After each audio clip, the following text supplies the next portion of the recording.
Hello, welcome. Hi there, folks.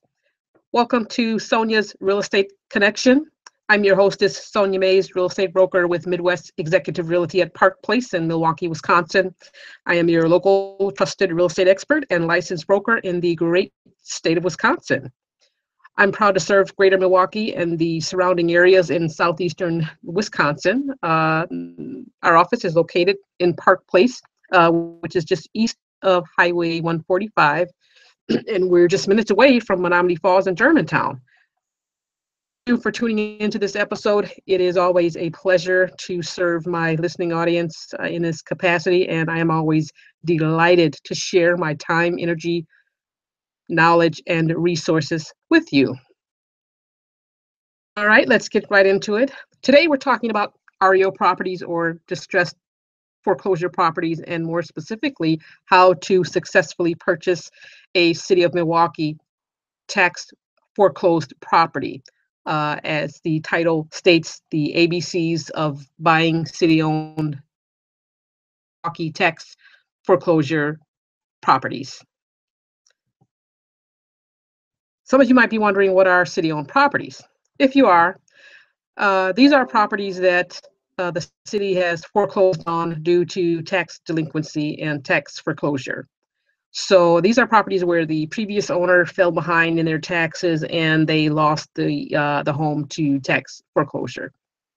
The process is very similar to a bank foreclosure, where a lender or financial institution forecloses on the home uh, uh, for the owner's failure to pay the mortgage, or they've defaulted on their mortgage, or got behind in the mortgage payments.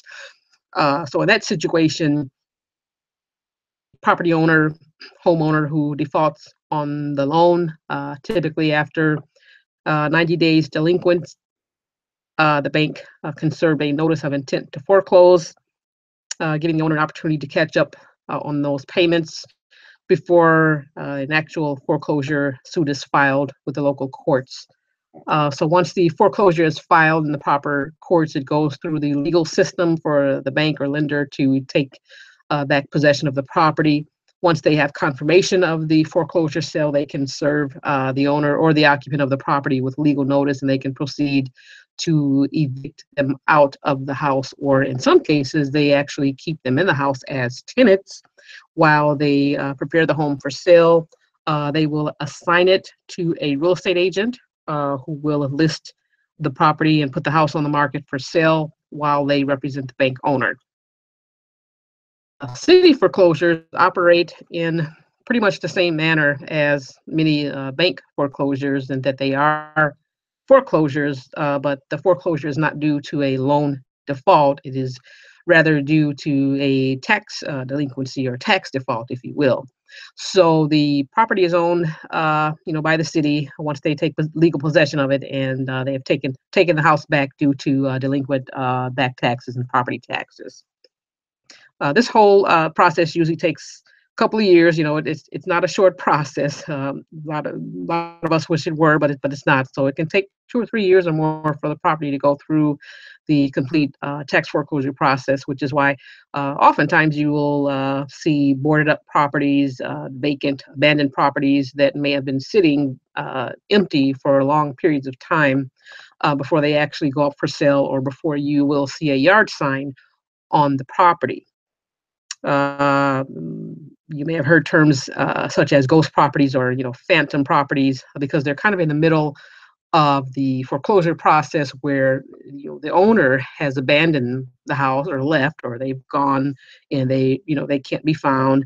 So there's no way to get in touch with the owner, and the city is still in the process of taking over, but has not yet gained full legal authority over the property, so they can't act as full legal owner of the property, because they're still in that process. They're waiting for the courts to declare their ownership before they can take full legal possession of the property. Why does it take so long? Well, Wisconsin is a judicial state, and everything has to go through local jurisdiction. Typically, a Wisconsin foreclosure takes about 12 to 18 months from start to finish. And then there's also a redemption period, which gives the owner a certain period of time to try to redeem the property.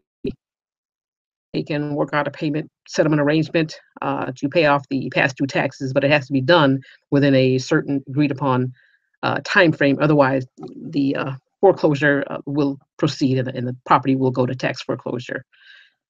Once the process is completed and the city is legally able to take possession of the property through tax foreclosure sale, and they have sale confirmation, they will go through a process of selling or liquidating the city-owned assets, and they will, if they do not list the property themselves, then they will assign it to one of the REO listing brokers. And we are one of those brokers. And so they sell them for what they can get for them based on fair market value or based on the actual condition of the property. They do not sell them based on the amount of taxes that are owed. So, if you look up on the city website, you see that there's, $5,000 worth of back taxes. They're not going to put it on the market for $5,000 based on the back taxes. So they get what they can for it based on fair market value or condition of the property.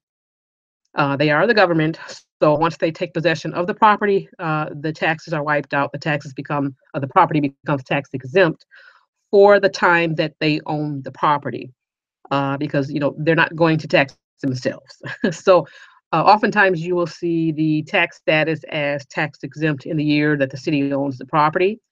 And once a new owner buys it, it is no longer tax exempt and will become a tax producing property and back on the tax rolls.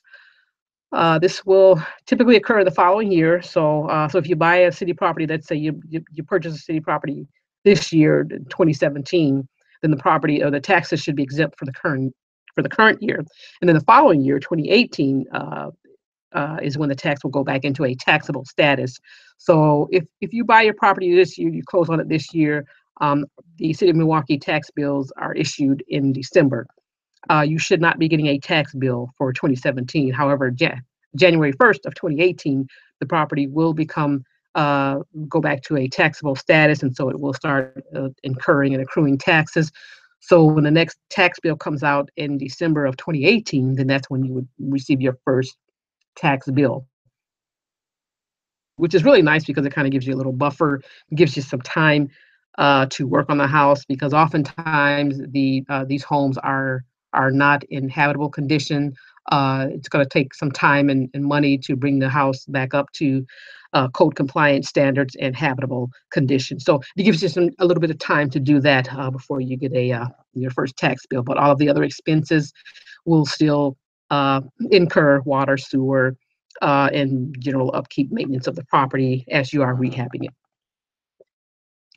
So if you want to buy a city-owned property in the city of Milwaukee, you will need to identify a property of interest and secure funding or financing to cover the purchase price of the property plus the scope of work or renovation cost. People will come into our office or they'll call me and say, "Hey, we saw this property listed for sale for $10,000. We have $10,000 in the bank, so we want to put an offer on this house." Ask, "Okay, have you seen the scope of work?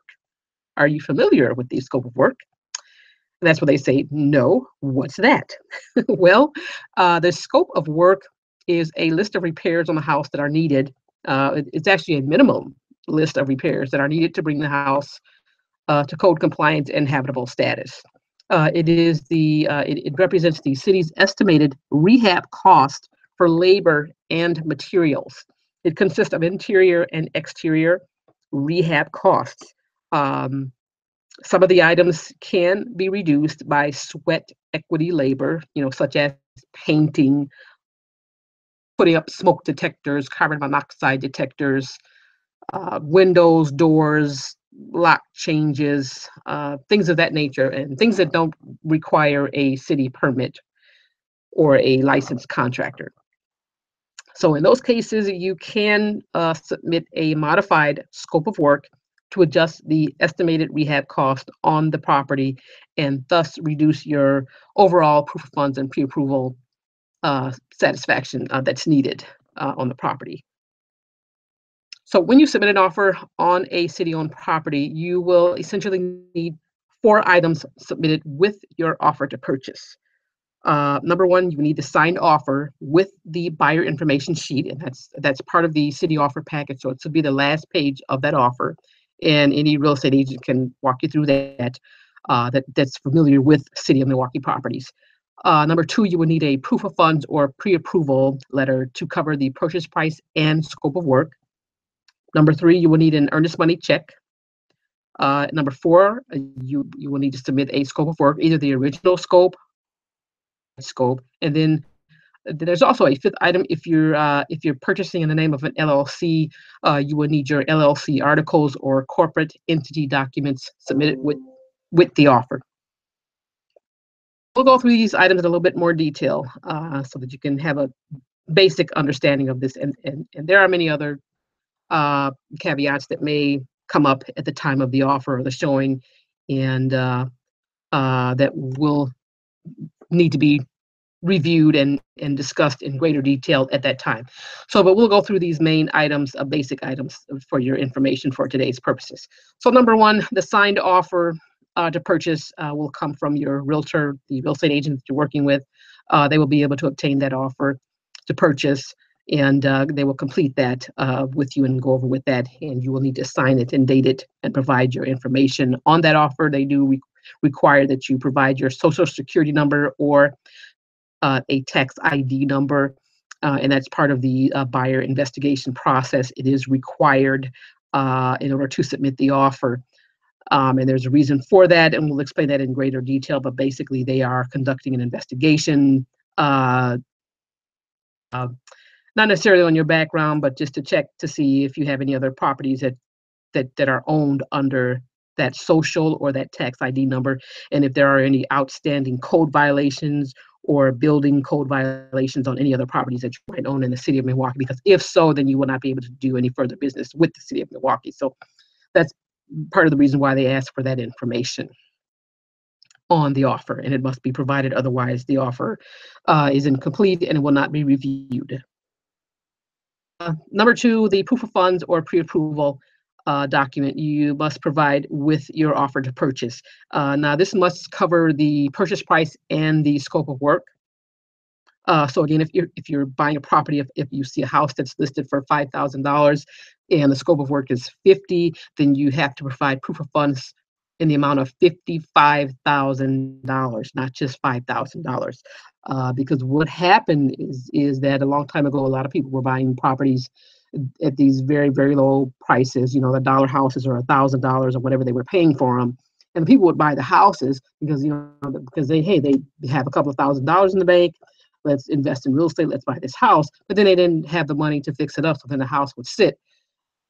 A year or two later, it would go right back in the hands of the city. They don't want to keep taking these houses back. So that's why they implemented a new procedure to require that you show that you have the financial capacity to actually rehab these homes, because again, you have to pretty much put them back together from start to finish. So you're going to be installing everything from furnaces to water heaters, plumbing, electrical, everything has to be put back into the property. So unfortunately, it's not enough to have enough money to just buy it, but you have to show that you have enough money to also rehab it and renovate it and bring it back to habitable status and bring everything up to code compliance.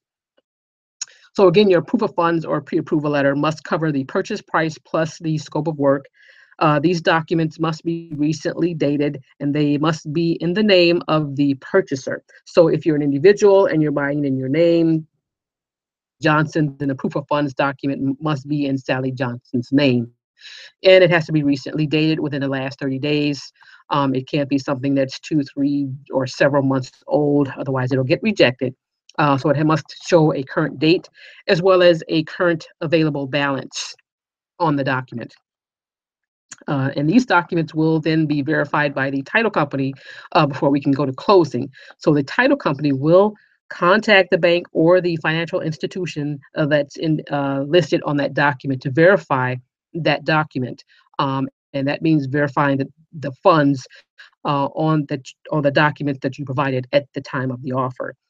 So again, there was some previous prior fraudulent documents in the past where individuals were submitting documents that were uh, produced or edited or whatever it is was going on. So again, that procedure changed and was amended to the current procedure. So those documents do have to be verified before we can close.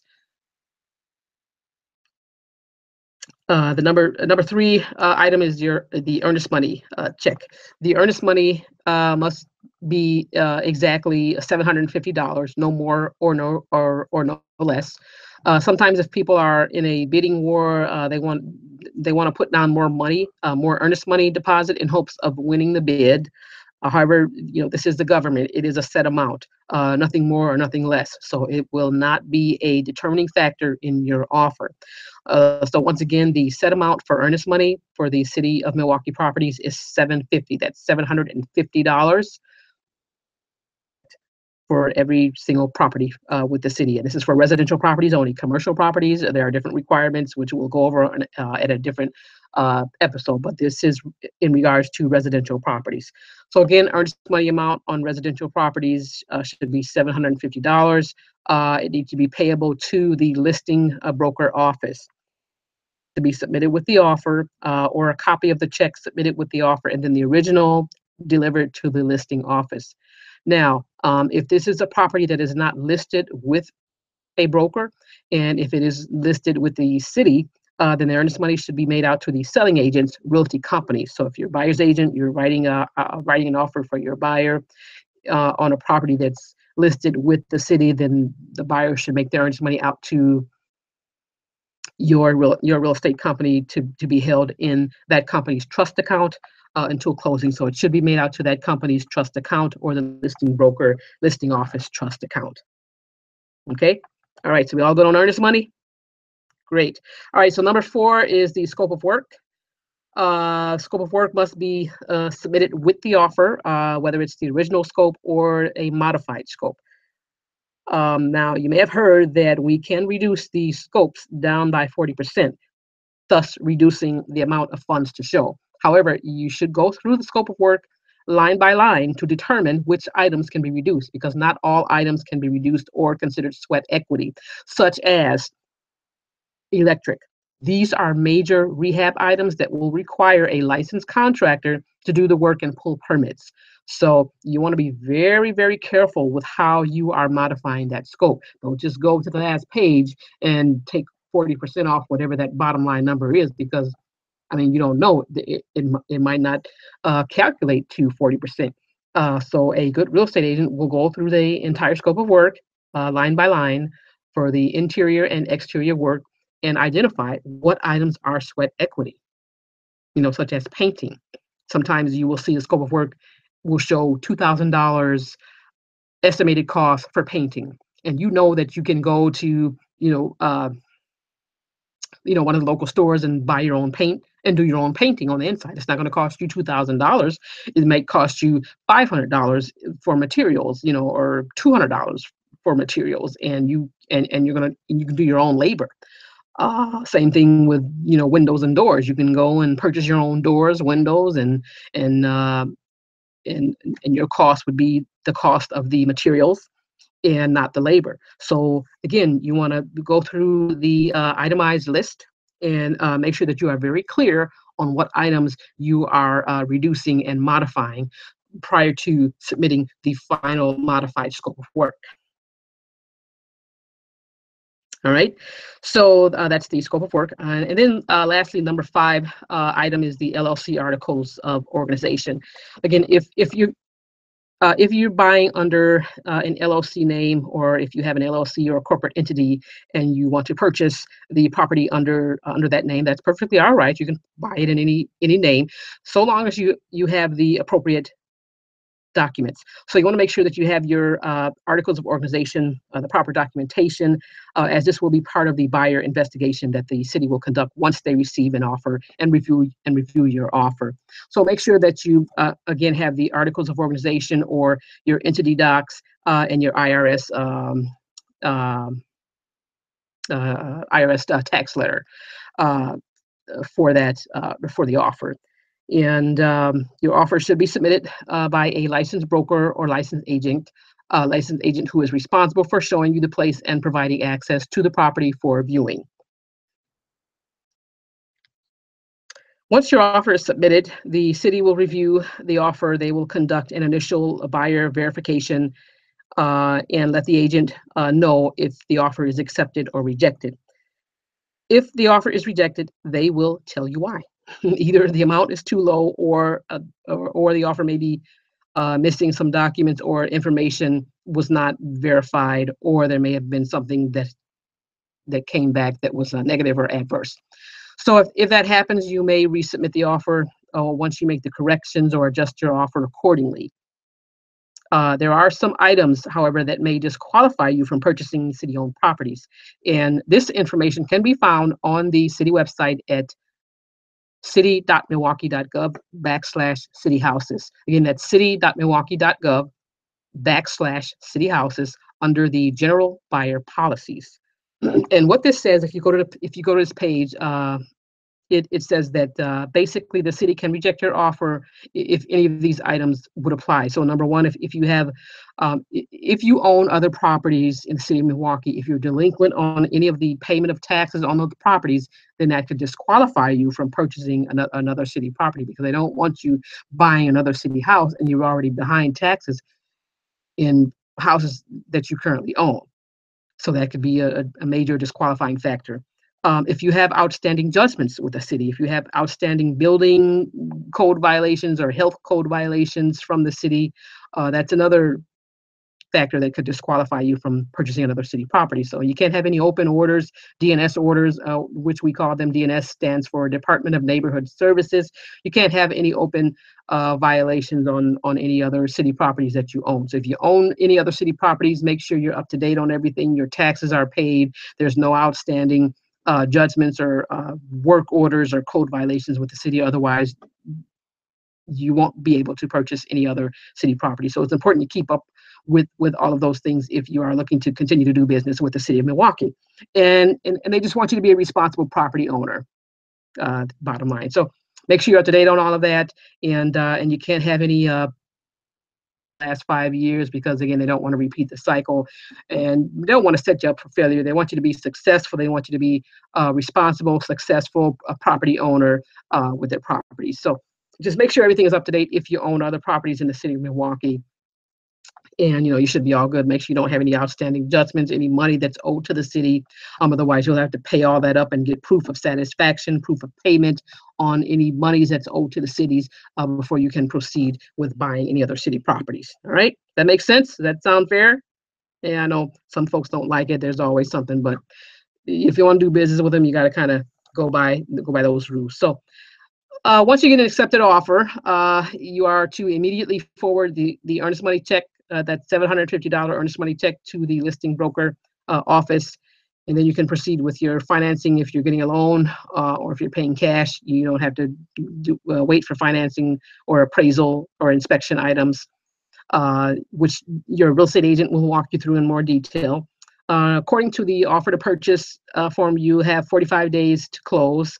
Once everything has cleared with title, you can schedule your closing, and they'll let you know a couple of things that the agents have to do. They have to get a meter reading and then coordinate with you final walkthrough before we can go to closing. Now, if you're paying cash, you certainly don't have to wait the full 45 days. You can close whenever the title company and the seller are ready. So if they're ready in a week or two, and title has cleared and they prepared closing statements, then you can certainly schedule your closing then. And once the funds have been verified, then you can certainly schedule closing. Now, if you do need an extension, you may request for closing, and the city may grant a one-time 30-day closing extension, but you will have to pay a non-refundable $250 extension fee.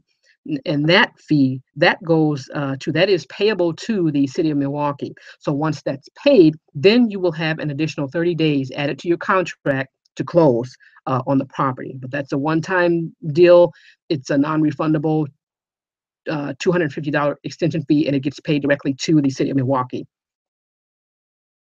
After that, if you fail to close, then you lose your initial earnest money deposit of $750, and you would have to resubmit a brand new offer if you want to try to bid on the house again. So at the closing, once you close, you will get keys to the property, and you will have your agent will take the lockbox off when you do your final walkthrough and bring the keys to the closing. Otherwise, there could be an additional charge of $2.50. Keys aren't there if they're lost, and there may also be additional charges for the lockbox. So once you sign and you close, you fund, woohoo, congratulations on your new property, and then the real fun will begin. You start working and fixing up your new home or your new building. All right. So as you know, the city has residential and commercial buildings for sale. The requirements for commercial buildings are slightly different. I would advise you to consult with a commercial realtor for more information on commercial properties. We actually have a great commercial realtor in our office. His name is Randy Jones, and he can be reached at 414-395-8086. Again, that's Randy Jones at 414-395-8086 for all of your commercial real estate needs. Or you can email Randy at randy@midexec.com. That's randy@midexec.com. All right. Well, folks, that's it for today's episode on the ABCs of purchasing a city-owned property in the city of Milwaukee. This is a very basic outline of the requirements and parameters for buying City of Milwaukee properties. I hope you found the information to be useful and helpful and insightful. Keep in mind that there are other items involved when buying a foreclosure, and other things may come up because each situation is different. It's on a case-by-case basis. So it's always best to consult with a realtor who specializes in this area of the market, as it is a very, very unique and specialized area of real estate with many different requirements and caveats. So I have been doing REO foreclosures for almost close to 10 years now. I've done residential and commercial REO sales and REO listings. I'm an REO listing broker.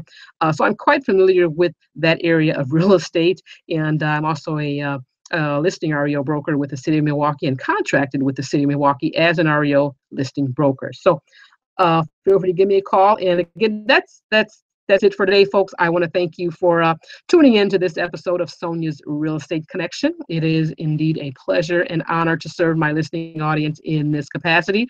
Thank you so much for the opportunity to be of service here. And folks, if you have any questions about today's topics you'd like to discuss or explore further in more detail, please send them in.